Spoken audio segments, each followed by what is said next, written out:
Un homme qui est mort en 2013, cet homme a été la cause de la conversion de 10 millions de personnes. Écoutez jusqu'à la fin. Écoutez bien l'histoire d'un homme dont je vais parler aujourd'hui. Alors on aime souvent les histoires des compagnons du prophète alayhi salatu wassalam parce que ce sont les meilleurs. On aime souvent les histoires des tabi'in, ceux qui ont été éduqués par eux parce qu'ils sont parmi les meilleurs. Oui, nous le savons. Mais souvent les gens en entendant ces histoires toujours s'auto-justifient. C'était leur époque. Il y avait plus de facilité. Ils étaient avec le prophète alayhi salatu wassalam. Aujourd'hui, je vais vous parler d'un homme qui est mort en 2013, rahimahullah.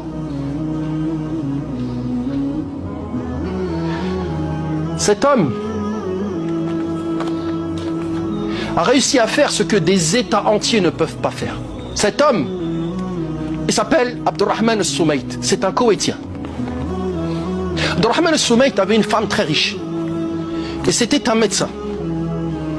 C'est-à-dire qu'il avait des connaissances dans le domaine médical. Ce n'est pas un alim. Ce n'est même pas un talib ilm. Mais c'est quelqu'un qui aimait les musulmans et qui voulait du bien pour ses frères. Quand il a vu qu'en Afrique, pour quelques médicaments, on venait acheter la foi de nos frères, parce que c'est ce qu'ils font. Ils viennent prétendre sauver les corps de nos frères pour leur arracher leur cœur. Ils viennent leur échanger leur foi contre quelques médicaments. Et la communauté sait cela. Et la communauté dort face à cela.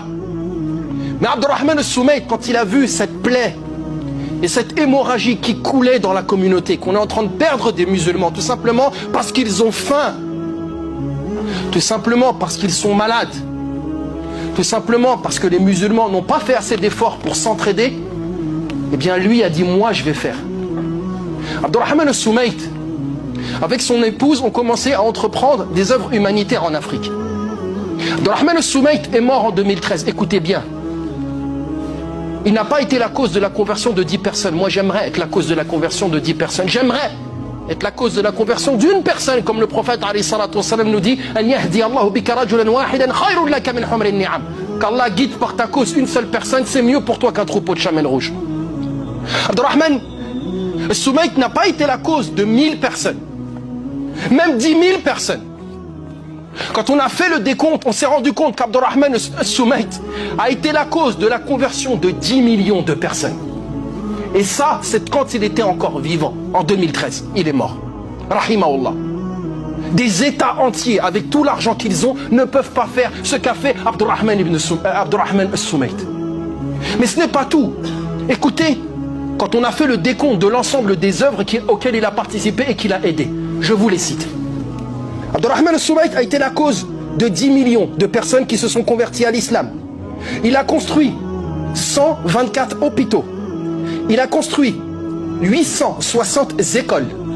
Il a construit 4 universités. Il a construit 204 centres islamiques.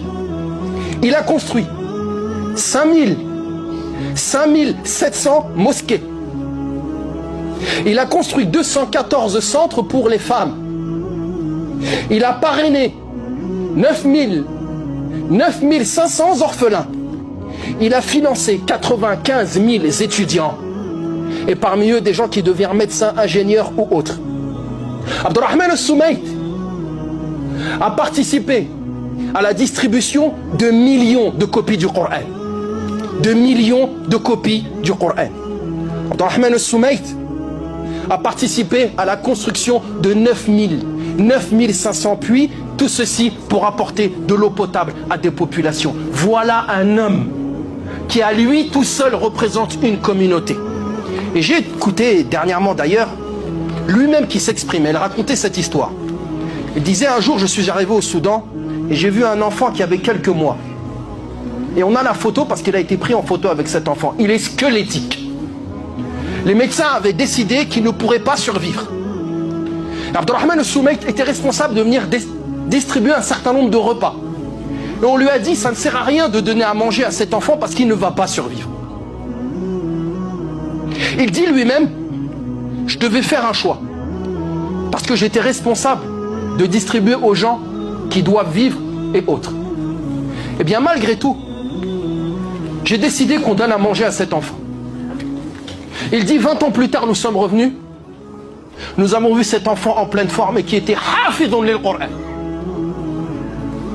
Il a dit, nous sommes revenus 20 ans plus tard, cet enfant avait survécu, parce qu'ils ont les noms de ces personnes, et il avait mémorisé le Coran en entier. Et il avait mémorisé le Coran sans jamais avoir lu dans le Mus'haf, parce qu'ils n'ont tellement pas d'argent qu'ils apprennent sur des espèces d'ardoises le Coran page après page. Abdurrahman al-Soumayt, rahimahullah,